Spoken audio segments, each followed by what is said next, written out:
नमस्कार विद्यार्थी मित्रांनो, यशाचा राजमार्गामध्ये तुमचे सहर्ष स्वागत आहे। तर खूप मुले आतुरतेने वाट बघत होते की यूपीएससीचा पेपर 2026चा मला द्यायचा आहे आणि त्यासाठी प्रशिक्षण केंद्र कोणतं आहे, चांगलं कोणतं आहे आणि स्वस्तात किंवा मोफत कोणतं आहे। तर त्यासाठी एक आहे की सियाक, हे गव्हर्नमेंट कडून आहे आणि गव्हर्नमेंट कडून हे आपल्याला मोफत मिळालं जातं। तर त्यासाठी जर बघितलं तर PITC pre IS training institute म्हटलं जातं।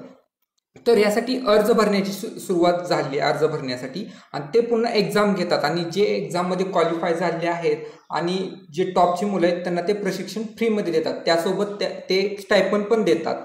आता अर्ज करण्याची सुरुवात जी आहे ती 3 तारखेपासून झालेली आहे, सकाळी 10 वाजल्यापासून आणि अर्ज भरण्याची अंतिम दिनांक आहे 27/6 रात्री 12 पर्यंत आहे, लक्षात ठेवा।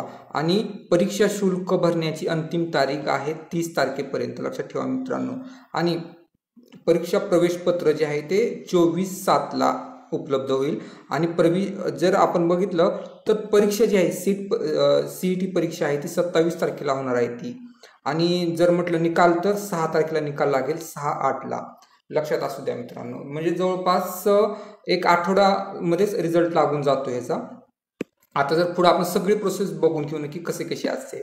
तर मुंबई ठिकाणी टोटल एकूण संख्या आहे 110 विद्यार्थ्यांना ते घेणार। तर केंद्राची जर प्रवेश क्षमता बघितली तर 100 आणि अल्पसंख्याक अनुदानित हे 10 आहेत। तर आता आपण व्यवस्थित सगळं बघितलं तर नागपूरमध्ये 110ची कॅपॅसिटी आहे, संभाजीनगरमध्ये सुद्धा 70ची कॅपॅसिटी आहे। आता पुढे बघितली तर कोल्हापूरची कॅपॅसिटी किती आहे तर 70, नाशिकची आहे 60, अमरावतीची आहे 60, पुणे म्हणजेच यशदाची कॅपॅसिटी आहे 30ची। अजून पुढे जर बघितलं आपण तर ठाणेला एक आहे मित्रांनो, तर त्याची कॅपॅसिटी आहे 50, लक्षात ठेवा मित्रांनो। आणि जर पुढे बघितलं तर परीक्षा पद्धत कशी असते तर मुलांना भरपूर जणांना माहितीच नसते की परीक्षा कशी आहे, कशी होईल वगैरे।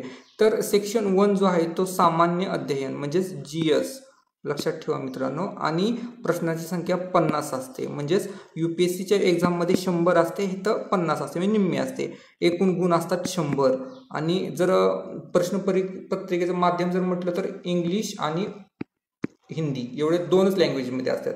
परीक्षेचा कालावधी जर बघितला तर 11 ते 1 या वेळेमध्ये पेपर होणार आहे आणि 2 तासाचा हा पेपर असतो, 11 ते 1 मध्ये पेपर होणार आहे।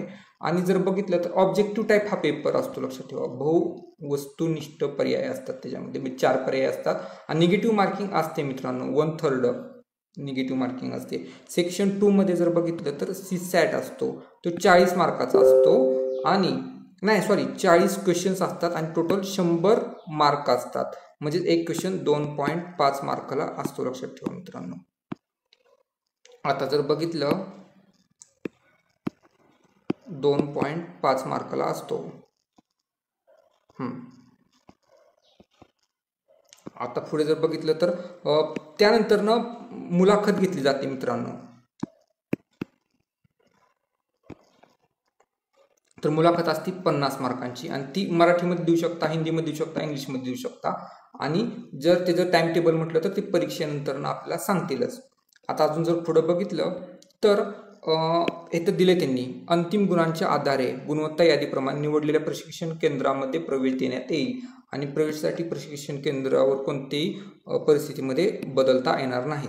आता शैक्षणिक पात्रता विचारतात की काय असावी, तर उमेदवाराने मान्यताप्राप्त विद्यापीठाचा पदवीधर असावा, एवढं एकच आहे। आणि अर्ज करताना ते म्हटलं तर अर्ज करू शकतात, प्रवेश निकाल प्रलंबित असणारे विद्यार्थी करू शकतात, तथापि प्रत्यक्ष प्रवेशाच्या वेळी परीक्षा उत्तीर्ण असणे अनिवार्य आहे। आता पुढे म्हटलं तर परीक्षा शुल्क म्हणजे प्रवेश शुल्क, तर ओपन मध्ये जे आहेत राखीव त्यांच्यासाठी 600 रुपये आहेत आणि राखीव प्रवर्ग म्हणजे मागास प्रवर्ग वगैरे आहेत त्यांच्यासाठी 400 रुपये फी आहे, लक्षात ठेवा। आणि हे खूप एक उत्तम संधी आहे मुलांना, नक्कीच तुम्ही ॲडमिशन घेऊन एक्झाम द्या। आणि तुम्ही जर एक्झाममध्ये जर क्वालिफाय झालात तर तुम्हाला जवळपास प्री एक्झाम होऊसपर्यंत तुम्हाला तिथे राहण्याची वगैरे सगळी सोय मिळते. एक उत्तम असं एक हे प्लॅटफॉर्म आहे. आणि तुम्हाला ह्यामार्फत बघितलं तर कोल्हापूरचं PITCचं वगैरे मी तुम्हाला सांगितलेलंच आहे कसं आहे वगैरे. त्याची लिंक तुम्हाला मी डिस्क्रिप्शनमध्ये देतच आहे. तर तुम्ही अजून PITC वगैरे आहे त्याबद्दल तुम्हाला मी सगळं सांगणार आहोत. तर तुम्ही चॅनलला नक्की सबस्क्राईब करा. धन्यवाद मित्रांनो.